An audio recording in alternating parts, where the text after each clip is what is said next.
Well, hey everybody, it is Dave and Bo is somewhere here. Hold on. I think she may be over the fence again. We'll take a look. Yep, there she is. Say hello, Bo. Sadly, she wants to be on the other side of the fence during this video, and that's fine. We'll go ahead and cruise around and see all the cool things that are happening in the garden this week. We've had a very pleasant week. It's been in the high 80s here in Southern California. Today is July 4th, so you may hear some explosions in the background, but it's a beautiful evening here as we get ready for fireworks. And I'll show you a few things that are going on in the garden. There's been a lot of work. I've been out here, gosh, for a couple of hours every day here now for a good week and a half and going through some material. So making a little headway. We are going to start over here and, oh, hold on. I think I hear her. Yep, there she is. Let me go get her. I'll be right back. I don't even have to get her. She's got her own way over here. Here's Bo, everyone. And she's gonna go ahead and show you some of the things I'm gonna be doing this week. It's time to start cutting back the bearded irises. Bearded irises are extremely easy to prune, extremely easy to grow, one of the few plants that'll grow in every single region. All you gotta do, take a pair of shears, cut them about 4 or 5 inches above the ground, and that's all you have to do. It's that simple. About every 5 years or so, that's when you're gonna go ahead and dig them up, separate them, thin them out, give them to friends, and that is the best practice for those. They don't require that much fertilizer, so just keep the fertilizer light. I'm gonna go ahead and prune back the round beach ball pittosporum here. A little bit of pruning on the coprosma, not much. Some deadheading on the Lynn Anderson rose, and we can already see Bo has laid down here to relax, right near the catmint, which she found maybe a couple of months ago. The catmint's been in the ground for several years. She didn't realize, I guess, it was for her, and she did like the catnip, and the catnip was pretty much destroyed by her. So she's enjoying this for right now. Hopefully we'll get some more catnip later this summer. I need to weed out the berberis here and work on the yew plant, which has survived a couple of years. No complaints here, and especially in Southern California in the heat. That's pretty good. We do have a few blooms left on the oriental lilies, and they have just done wonderfully for several weeks. More bearded iris to prune, and I'm thinking, I thought about it this morning, moving the Leonotis one more time. Now this Leonotis is gigantic. It does fill up a pretty nice area here, but I'm not sure if this is going to be its final place or not, because I was just thinking, gosh, it would fill up this corner back here pretty nicely behind the crabapple. We'll see. Not 100% sure on that, but that'll be something we'll do over the winter time. We do have another beautiful lily over here. I don't know if I can get, there we go. Look at the kind of bicolor there. And the Shastas, they're about done. They're in the background. We had this lily here that's still blooming, very peppery scent to that one. But what's exciting, and it's a little bit slower, is this lily here. And this is a double pink, also a very peppery type of smell when it comes into bloom. Normally this is a 4th of July blooming lily, so we're a couple days behind as far as when it normally opens up, but that's okay. The sweet pea shrub for the first time is like, doesn't have a whole bunch of blooms on it, so I may take advantage, cut this back a little bit. I'm only going to cut back portions of it because it is summertime, and when you do prune in the summer, you have to remember that you're exposing part of the plant to the sun that has been in the shade, and especially on hot days and such, that can really burn the plant, sunburn it, at the very least. So you do have to be careful.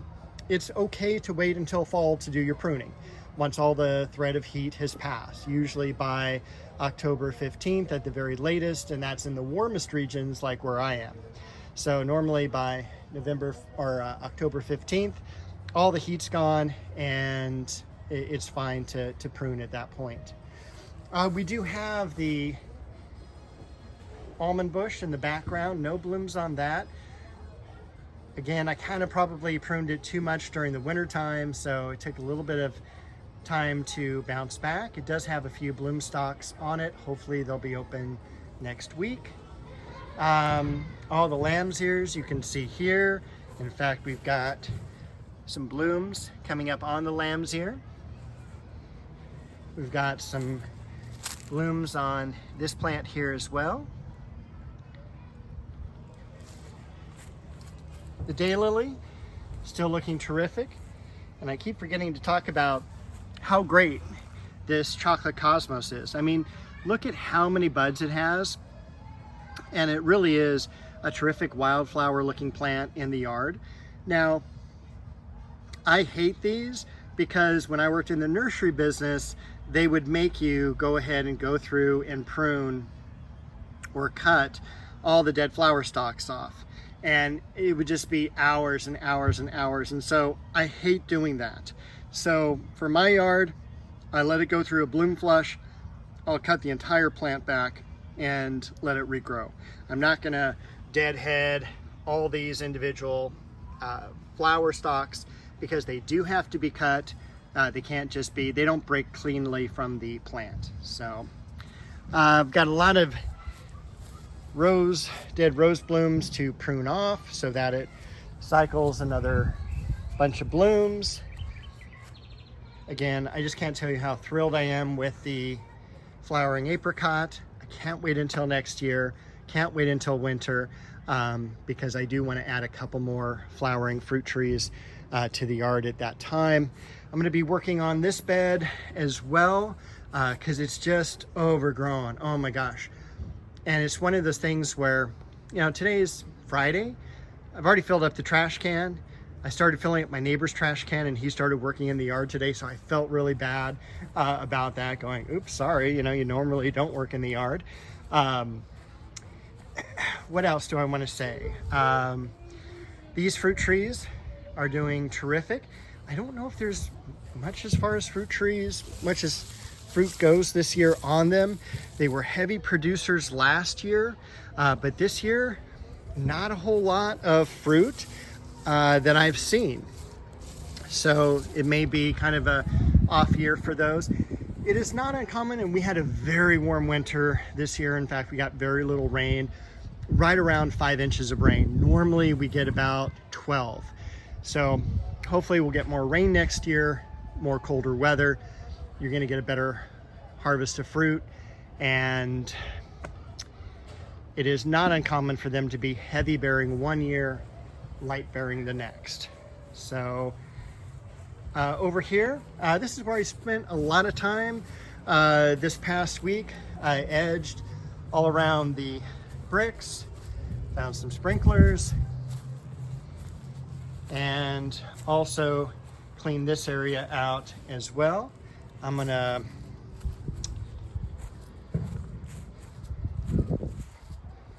walk around here to get a better view of this.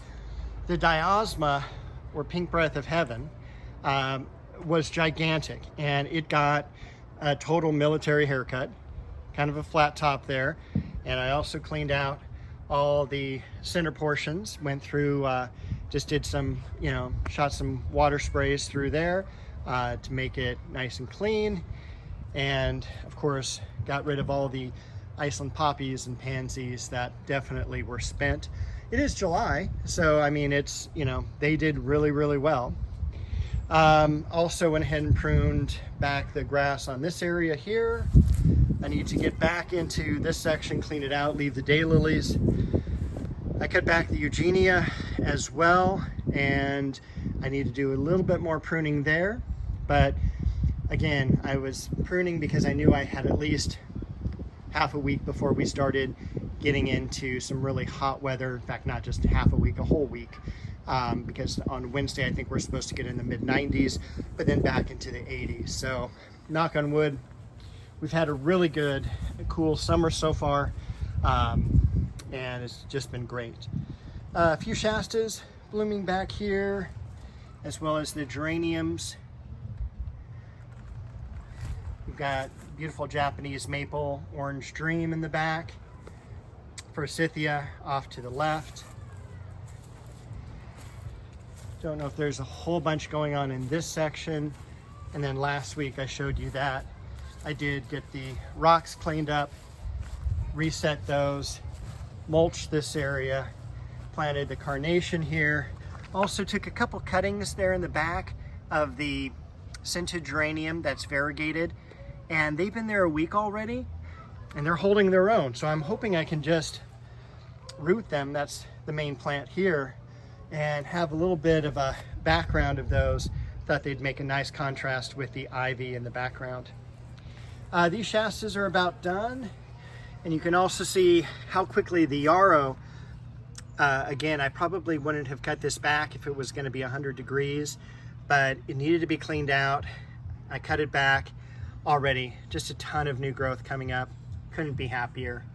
Over here, the Magnolia Elizabeth and the Plumeria. We'll see if there's any Plumeria blooms. Not quite yet. I don't see any, but that's okay. The plant itself survived, looked great, and that may not be blooming or sending up buds until another 4 to 6 weeks yet. Beautiful Chinese fringe tree up above with the Disigothica next to it. And then of course we've got this Magnolia Elizabeth here. That's done terrific. I can't wait for the winter again to see that bloom. One of the things I do need to get into is the ivy. I started working a little bit on the fence over here, making sure that no possums, raccoons, rats, things like that, creatures of the night we'll call them, are bedding down in here. It's just, there's just a lot of work. This hedge is really old. It's probably mid 80s at the earliest, early 80s probably at the most, and I'm taking out every other one. So you can kind of see over here, and I did this a couple years ago, where I just pruned it back really heavily, took out the one in the middle, and then I'm starting to work on the one slightly to the right. I'll take one out, and then so on. So I'm going to be left with 5. I'm going to do them as, you know, the little spears here, and then hopefully do a pergola right here over the winter time. So I'm trying to do a lot of work now, get that out of the way. Most of the vegetables have been doing really good. Harvesting a few tomatoes. There's the Sangogaku Japanese maple here, and I can't wait for that to start turning color in the fall. Still a lot of Roma tomatoes. We're starting to get some disease, not disease, but pest. You are starting to see some mites on this. You can see because of the foliage starts to turn kind of spider webby like that, and what happens are the insects are literally sucking the chlorophyll out of the leaf. That's why you get some of those issues, and that's fine, especially on Roma tomatoes, because these are a determinate variety. They tend to all ripen about the same time, and so if I need to take this one out, that's fine. That's not a big deal. But all the other vegetables, they've been doing pretty well, particularly for this new section that I have them in. So, you know, this is, you know, obviously middle of the yard, an area that has not really gotten a whole bunch of nutrients, although they were fertilized when they were planted and fresh soil around them, but it's still a very, very difficult area. And yeah, it could have been prepped better. But again, just trying this out for fun, and I think that is everything I wanted to cover, which was actually quite a lot. Haven't gone out to the front yard recently, but we'll do that probably next week. And I'm sure Bo is still over here. We'll see. She is. So say goodbye, Bo, and we'll see you all next week. Happy gardening.